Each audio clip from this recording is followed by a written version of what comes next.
Hey mga ka-vlog! Good morning! Another day, another blessing na naman. Thank you Lord. At tara nga po pala, samahan niyo akong maglinis dito sa bahay namin.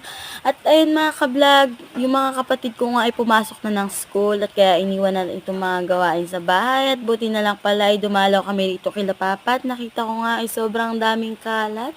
At ayun mga ka-vlog, kaya tinulungan ko na nga rin sila at ako na nga kako ang gagawa nito. Pinaiwi ko nga yung anak ko sa kapatid ko at may naiwan ng dalawa at dahil nga hindi ko na pinapasok. At malakas nga ang ulan mamayang hapon at ayan mga ka-vlog. Hindi na diretso ko na nga at di ko na kayo bibitinin. At ayan, tinutulungan na nga rin ako ng isa kong kapatid. Bali dalawa nga silang naiwan dito mga ka-vlog. At ayan, sobrang sarap nga maglinis pagka ganitong makulimlim at hindi mainit dito sa poso namin. At ayan, ito nga pala yung lola namin. Dumalaw. Thank you for watching.